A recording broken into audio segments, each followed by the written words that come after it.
What is up, guys? Welcome back to my reaction channel. It's your boy Chris, and today we're gonna be reacting to American Revolution Part 1 by Oversimplified. Y'all know how it is.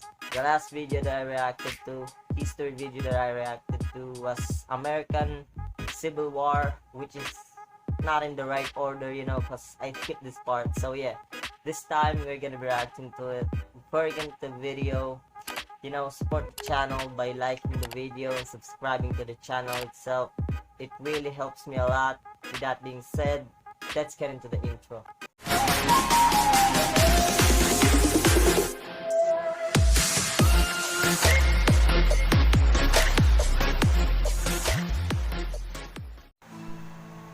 Holy smokes! Christopher Columbus, Holy that is no smokes. way to address the King and Queen of Spain. What is Christopher wrong with Columbus, you? what Okay, the so you know fuck? how we're looking for a new Okay. trade route to India, right? And the Earth Right. is round, right? So I'm thinking we can just sail the other way around the planet, right? Yeah. So I set sail, right? And I reach India, right? Right. Wrong. I did not reach India. I did not. All right. No, all right, get to the point. Did you know there's a whole nother freaking continent out there? Okay, and you think I should care about this? Why? Oh, I'm sorry. Did I forget to mention there's gold everywhere? Oh Gold? no. Columbus landed in Central Bro. America in October 1492, and he had the time of his life. And by that I mean he went on a huge theft and murder spree. He Yeah. stole gold, jewelry, people, and a hammock. And then he returned to show off all of his riches, including a few previously undiscovered items, such as tobacco, the pineapple, turkeys, and a hammock. Boss, in my defense, those people didn't go down without a fight. They make it harder for Christopher Columbus to conquer them. So yeah, there's a lot of casualties here and there. But so yeah, they didn't make it down there without a fight. Now I know what you're thinking, but oversimplified, Columbus didn't discover America, the Vikings did. And you'd be partially right. In the 11th century, Leif Erikson was the first European to land in America. But hey, if you love Vikings so much, Okay. then why don't you check out today's sponsor? Vikings War of Clans is a mobile game Guys, that was inspired by the this famous an ad. strategy and I'm RPG games of the you guys 90s gotta like Age of Empires and Civilization. skip it, Do you like building cities, I'm gonna watch collecting the ad resources, to support training armies, Oversimplified joining channel, a clan and going to war? Then my friends, Vikings War of Clans is for you. And what Okay. makes its world so addictive is that more than 20 million online players are constantly changing the way the game evolves by never-ending fighting over resources, forging new alliances, and competing in live events. Support my channel by downloading Vikings for free, only from my links in the description box below, and get the special bonus of 200 gold coins and a protective shield. Don't forget to look me up and join my Vikings 20 clan million, under my huh? nickname, Kinda Oversimplified. sus. But Now, where was I? Oh yeah, Columbus, time of his life, hammock. And suddenly the race was on to explore and conquer the new world. After a couple centuries of warring with the natives and each other, the European powers had claimed quite a lot of land, including this area, which both the English and the French claimed as theirs. One day the French said, I'm gonna build some forts along here. And the English were like, could you not? And the French said, sorry, but no, I could not. And they went Okay. ahead and built their forts, which pissed off the English, so they sent an up-and-coming British lieutenant colonel by the name of George Washington with a combined force of British troops and Native Americans. After a short battle, the French Bro, commander said, British all right, gonna hate we this surrender. guy. Okay, boys, pack it up. They're surrendering. George Washington. Oh, sorry, was I In the not meant to future. split his head open with a tomahawk? Ah, don't worry. It's not like this will start a 7-year-long major global conflict. And what happened next was a 7-year-long major global conflict, which Great Britain won. At the peace negotiations, Spain gave up Florida, while France gave up all of its territories in North America. But Britain's victory came at a cost, a £60 million cost. Oh, They were shit. now broke, in a lot of debt, and had to come up with some way to repay it. So they went to the colonies and said, okay, listen up. So a huge part of the war was spent protecting you from the French, and now we have no money because of it. So... I'm not sure what you're saying here. Okay, so we spent a lot of money protecting you from the French, right? Right. And now we're broke. Right? That certainly is a pickle. Yeah. Listen to me. We spent all of our money protecting you, and now we need money. Bro, he's acting Can dumb, you though. please pay us back some money? No. No. Okay, we're just going to go ahead and tax you. In 1764, Britain introduced the Sugar Act, forcing the colonists to import sugar and molasses exclusively from the British and to pay duties on them. Then a year Okay. later, they introduced the extremely controversial Stamp Act, Stamp and it Act. worked a little something like is this. that? Hello, shopkeep. Hello, Mr. Bungleberry. Here's the deed for your new shack. Stamp. That'll be 3 pence, please. Wait, what was that? What? It's the new tax. I get a stamp on any paper or documentation I make, and you have to pay for it. Would you like to see this pamphlet that explains everything? Yes, please. That is so okay. unreasonable, Stamp. 2 pence, please. This is awful. You know what? Just give me a deck of cards so I can go gamble my pain away. Okay. No, Stamp. don't Bro, do it. what the fuck? Stamp. Obviously, the colonists were like, hey my dudes, this new Nah. tax legislation right here, this is BS. Until now they had enjoyed relative freedom to rule themselves, and now suddenly Britain was asserting its control. They were especially unhappy because they didn't have any representatives in the parliament that was levying taxes on them. So they protested. Orators gave fiery speeches. British goods were boycotted, and anyone loyal to the British found themselves increasingly harassed. The whole thing actually began to take quite a toll on British business, and after just a couple years, the British were forced to repeal the Stamp Act. But we still desperately need Boss, just when you know that your country is like struggling with money, you just gotta create another enemy, you know. You could have made America a little bit of close to you, you know what I'm saying? A little bit of a, you know, friendship kind of way, and then suddenly attack them, but you just gotta waste your opportunity, bro. We could try taxing the That's colonies. stupid. Great idea. Wait, didn't we literally just try that and it failed miserably? Man, look at me. I look fabulous. Have you ever seen such a handsome boy? No siree, Georgie. No way. You're the handsomest, smartest, most popular king that ever Is lived. he and really like everybody that? likes you. Egoistic, Such a you know? good job. Your Majesty? Oh, you're still here. Or just one Get of the those hell out. jokes So in in, 1766, the British made a declaration saying, we can do what we want because we're in charge and you can all go suck it. Then they levied a whole bunch of new taxes on the Americans via import duties. Glass? There's a tax for that. Lead? That's not There's a good. tax for that. Paper? Tea? Oil? There's a tax for that. And once again, the Americans boycotted British goods, British business felt the pinch, Yeah. and the British had to back down. Alright, this is ridiculous. They're my colonies, and I have to be able to assert my control. Repeal all the new taxes except for the one on tea. Also send 1,000 troops to Boston to take control. Oh, and make the colonists pay for them. And as British troops arrived, the tension in Boston the was fuck? palpable. You could cut it with a knife, and it was all about to come to a head. On March 5th, a band of local patriots began heckling a British guard at the Yo! customs house. Bro. More and more. That is the dumbest move that you could, like I said before, you could have like kept them close, you know, arm's length, and then strengthen yourselves. And when you have much more money, much more like forces and stuff, you could have invaded them and then forced them to. You don't have to do that kind of shit, bro. Like it's just gonna start a rebellion, you know. More Americans Stupid joined in the ass. heckling, while more British troops turned up in support of their comrade. Snowballs were See? thrown at the British. The snowballs turned to rocks, the rocks to oyster shells. The soldiers, outnumbered, panicked. One thing leads to another, and you can see where this is going. 5 civilians Oh, were killed. shit. The Patriot press throughout the colonies declared the Boston Massacre an unwarranted crime committed against the people of Boston by the cruel British, and the anger continued to grow. A British revenue schooner that ran aground in Yeah, Rhode Island was it's burned by the gonna locals. When it came grow to more light and that the more. governor of Massachusetts supported the suppression of the colonists, his house was burned by the locals. And next, the colonists would set their sights on the remaining tax on tea. On December 16th, Yo, they're not 1773, playing a around, band bro. of They patriots really known as the hate the Sons of British, Liberty okay? disguised themselves as Native Americans, marched down to Boston Harbor, boarded a British merchant ship loaded with tea, and in Sons of front of thousands of Liberties. spectators, threw nearly 10,000 pounds worth of tea overboard. Oh no, The bro, British not the were tea. disgusted, and they punished Massachusetts with a vengeance. They dissolved its General Assembly, Bro, revoked their not the charter, and tea, sent man. 3,000 more troops to occupy the city, Shit. meaning Boston and Massachusetts were now essentially under the direct rule of Great Britain. And oh boy, were the people pissed. The other colonies saw what was happening and worried they might be next, so they called a brain trust to decide what to do.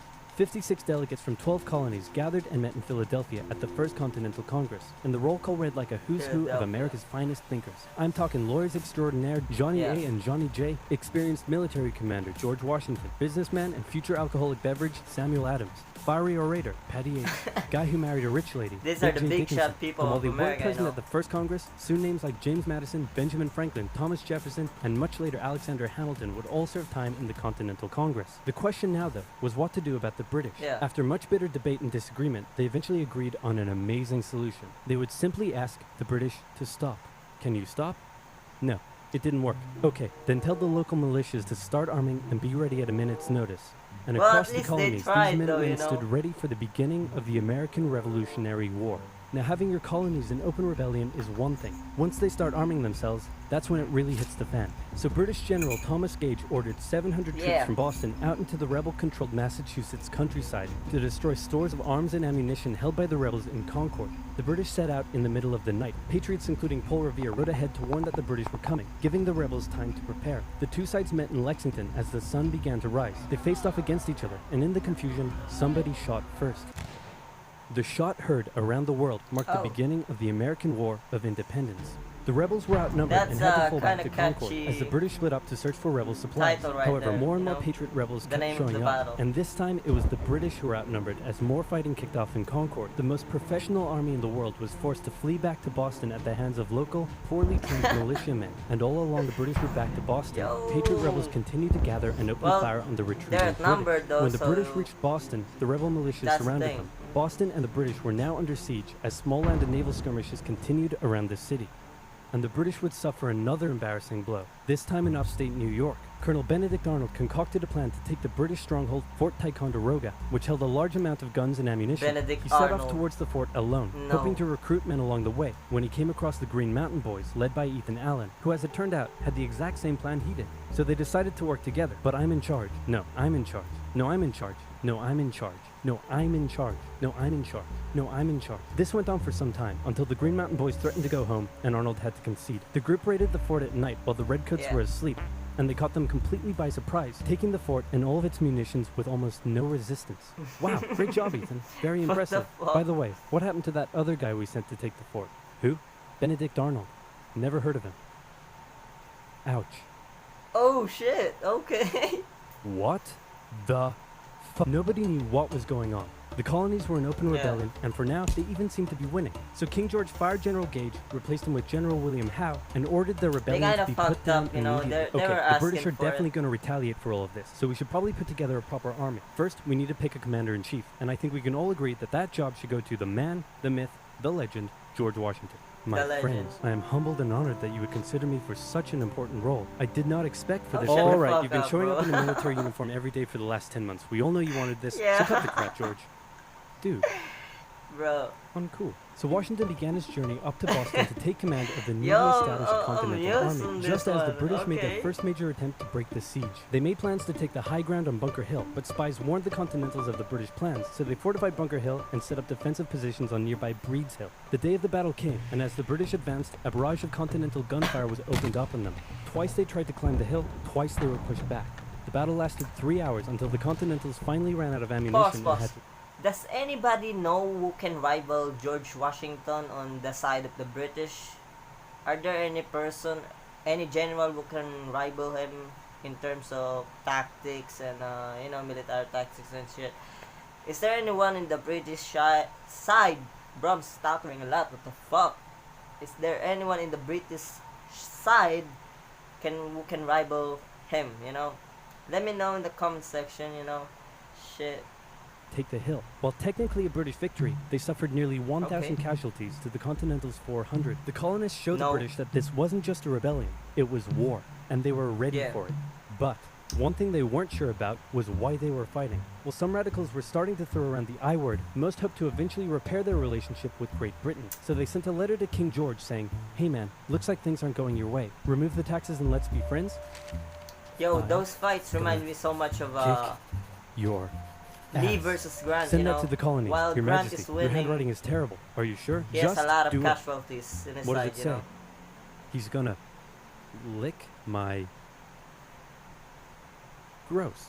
So for the remainder of the year, small engagements continued to occur around the colonies. The British burned down the towns of Falmouth, Massachusetts and Norfolk, Virginia as revenge for earlier anti-British incidents. These actions played right into the hands of Patriot propaganda. Overseas, the British were seen as brutes, and the French and Spanish would soon begin sending supplies to the rebel Yeah. cause. During this time, there was also minor fighting going on between Patriot and Loyalist militias in the southern Oh colonies. shit, I Benedict forgot the Arnold was French still though. on a mission to Alright. win some personal glory Yeah. for himself, so he headed up an attempt to forgot invade about Canada that. in a two-pronged attack. The Continentals managed to capture some British forts and the city of Montreal, but a harsh snowstorm with some smallpox on the side saw them defeated and pushed back at Quebec City, and they were forced to retreat all the way to Fort Ticonderoga. Speaking of which, remember all those guns and ammunition? Well, this guy's got a plan for what to do with them. He uses oxen to drag 120,000 pounds of artillery for 2 months through the harsh winter, 300 miles all the way to Washington and his Continental Army Okay. surrounding Boston. Boom. Washington's got himself some big guns, which is fortunate because up until now his army had been suffering through the cold winter, not knowing when the siege would end. Now, they could make a move. Washington wanted to launch a full assault on the city, but his Okay. junior officers felt the British were too fortified, and to his credit, Washington was great at hearing and taking on board the ideas of others. Instead, the Continentals worked through the night, setting the guns up on Dorchester Heights, overlooking the city, Yeah, and he's when dawn broke open-minded, and the though. British saw the guns, they knew they were toast. Their positions were completely exposed. It was checkmate. They had no choice but to abandon the city. 120 ships carried 9,000 redcoats and 2,000 loyalists away to an unknown fate, and Washington had his first victory of the war. Washington then moved his army to New York, knowing that when the British returned, they would probably land there. In the meantime, a friendly-looking old man by the name of Thomas Paine had written and published a pamphlet called Common How did Sense, they in which know, he though, advocated for like- total independence from Great Britain. It spread across the colonies like wildfire, and to this day remains the best-selling title in America. It was read aloud in taverns and meeting halls, and brought the idea of independence into the mainstream. Second one into Congress the began Bible. to seriously consider the idea. Thomas Jefferson was selected to write up an official Declaration of Independence, and he went hard, writing that all men are created equal, with certain inalienable rights, including life, liberty, and the pursuit of happiness. Of course, Jefferson had over 100 slaves, but we don't have to talk about that. On the 2nd of July, Congress voted unanimously in favor of independence, Yeah. and John Adams declared that the 2nd of July would go down as the most remembered day in Yeah. American history. Then a couple days later, independence actually came into effect. The United States of America was born. There was no turning back now. The Americans tore down a statue of King George in New York and melted him down into 42,000 musket balls. To the British, it was treason, and if the king had his way, Washington and all of Congress would be hung. Speaking of the British, guess who's back? The king sent Yo, an intimidating those force of statues serve 130 as warships bullets, and you know. 25,000 men to New York. Washington knew that taking on the most powerful military in the world wouldn't be easy. The British set up camp on Staten Island as the Americans dug into defensive positions around Brooklyn Heights, waiting for an You would attack to get come. toast. But the British That's just what you get. waited, wearing down If- their if opponent's you nerve while building their own strength. get At one them point, head they on, launched you a know, big scary artillery fight them barrage head on. and then said, you know, if I was you right now, I'd probably sue for peace. But Washington told them to shove it. The Americans kept holding out for what was coming, and when they finally No. hit, they hit hard. 15,000 British troops approached the American position, and the two sides fired on each other in massive rows. But what the Americans didn't realize was they were only fighting a decoy. The main British force was going around to flank the Americans from behind, and when they arrived, they inflicted heavy casualties. The Americans panicked and retreated back to Brooklyn Heights, shit. where they then found themselves trapped between the British army and the river. It looked as though the war was already lost, but luckily, instead of attacking, the British decided to dig in for a siege. And then a Reminds thick me of fog set in, Dunkirk. allowing What the Washington's fuck? army to escape across the river unimpeded. Yeah. The British continued to chase and engage the Americans up Manhattan, and the Americans suffered defeat after defeat after defeat. It was a disaster. Washington's leadership was called into question, as thousands of Ooh, that's American not trade good. governors were left to rot as traitors. Yeah, Washington's army fled that through New is not Jersey good. all the way down to Pennsylvania. What do you Rarely had an expect, army though? been so Like- badly beaten, yet Bro. survived to fight another day.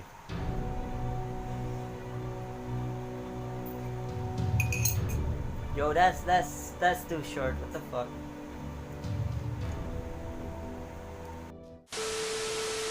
Yo, guys, that is the American Revolution Part 1 by Oversimplified. Bro, I was about to say American Civil War. What the fuck? But hey, I was having way too much fun reacting to this video, as you can see. But hey, question time. Is there any general that can rival George Washington in the British side? Because I literally have no idea which general they have, how good they general is, you know, because I don't know anything about British general, you know. The only thing I know is the American side, and even that is like bro, it's like a peak, you know. It's like those famous people only. So yeah. Also, are there any general that can rival George Washington in American side, you know, in his side, that rake ups more win than him, you know? Yeah. Because the way I see it, George Washington seems to be overrated to me. Also, in my opinion, the reason why he survived those fights against the British side, because they know how they operate. Because he's been fighting with them during the French-American War, right? I mean French-British War, right? So yeah, they know how they operate, they know how they do their thing, you know. And so that's why he survived, in my opinion, you know. I don't know, correct me if I'm wrong. Also, in the American side though, I've heard that they also hire some Native Americans to fight in them, you know, to fight with them. Is that true though? Like, I don't know. So yeah, another thing that I need to learn, if that's true or not true at all. Anyways, like the video, guys, you know, subscribe to the channel, hit the bell button for post notifications to support the channel. I would really appreciate it, you know. Anyways, I'll